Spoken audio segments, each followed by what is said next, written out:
Assalamualaikum warahmatullahi wabarakatuh.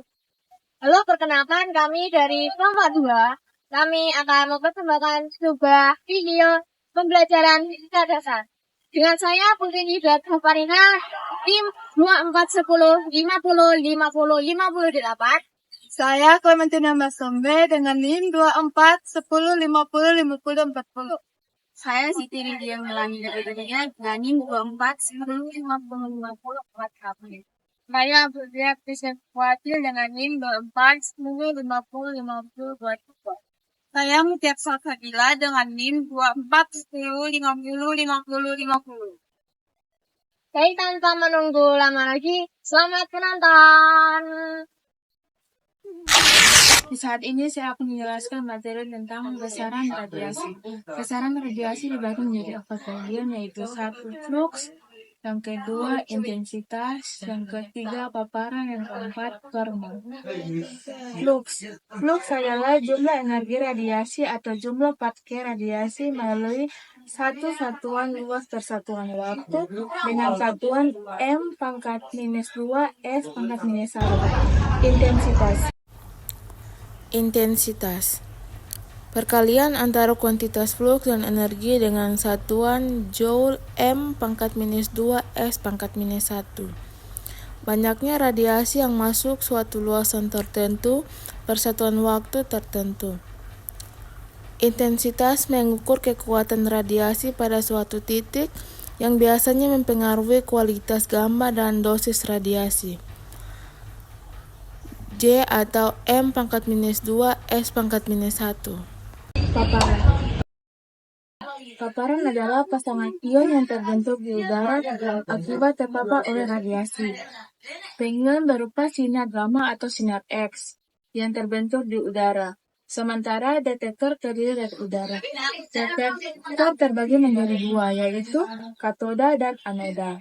Laju paparan. Besaran paparan adalah persatuan waktu dengan satuannya coulomb per kilogram. Kernel digunakan untuk radiasi kecil tak langsung, radiasi gamma, sinar X, dan neutron cepat.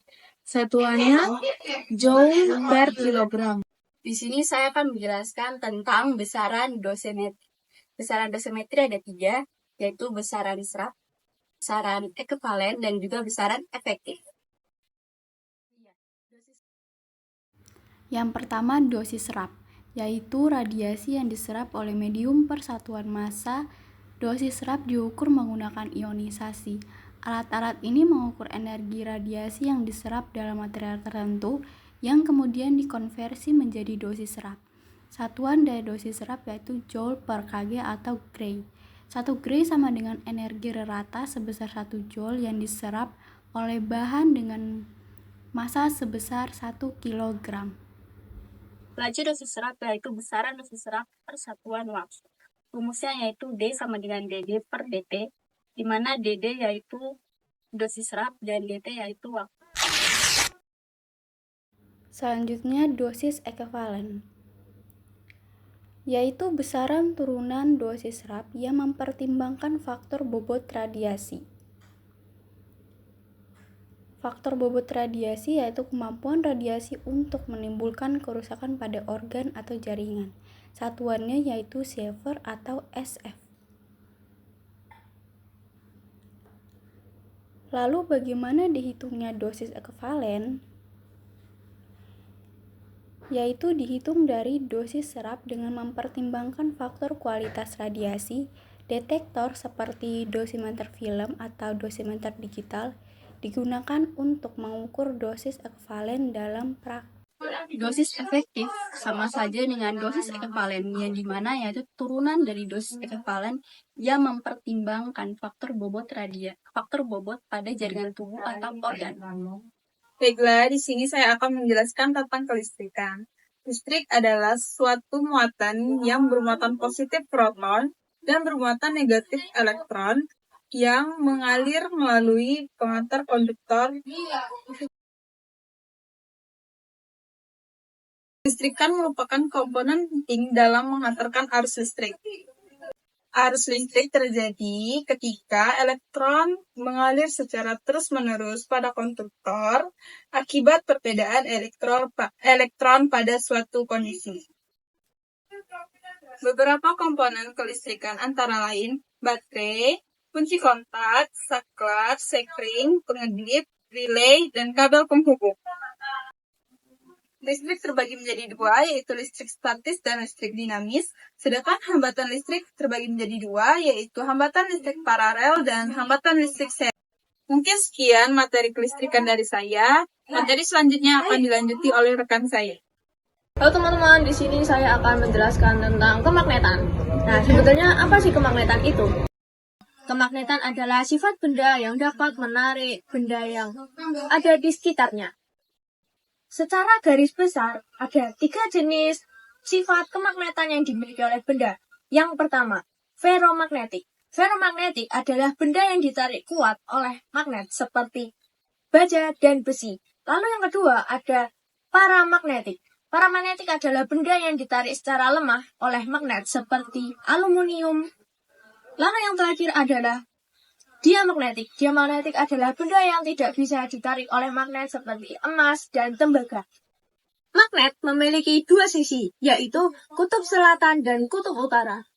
Magnet yang senama akan saling tolak-menolak, sedangkan untuk magnet yang tidak senama akan saling tarik-menarik.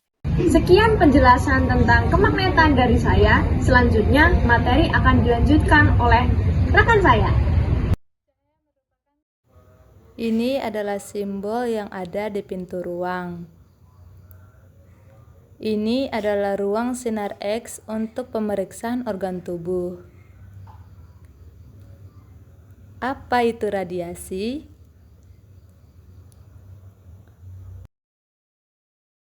Radiasi adalah cara energi bergerak menghasilkan medan listrik dan medan magnet. Dari gerakan inilah yang disebut dengan radiasi elektromagnetik. Radiasi menjelaskan 2 fenomena ilmiah yang berbeda, radiasi elektromagnetik dan radiasi nuklir. Radiasi elektromagnetik adalah energi murni kombinasi dari gelombang listrik dan gelombang magnet yang berosilasi merambat melalui ruang. Saat gelombang ini berosilasi lebih cepat, energi akan meningkat di spektrum yang lebih rendah, ada radiasi inframerah nuklir, dan cahaya tampak sampai ke lebih tinggi. Ada sinar UV, sinar X, dan sinar gamma. Selanjutnya, perbandingan gelombang mekanis dan gelombang elektromagnetik. Perbedaan medium. Gelombang mekanis memerlukan medium untuk merambat seperti udara atau air, sedangkan gelombang elektromagnetik dapat merambat di ruang hampa. Aplikasi dan contoh. Gelombang mekanis sering digunakan dalam aplikasi seperti sonar dan akustik, sementara gelombang elektromagnetik digunakan dalam teknologi komunikasi radiologi dan penginderaan jauh.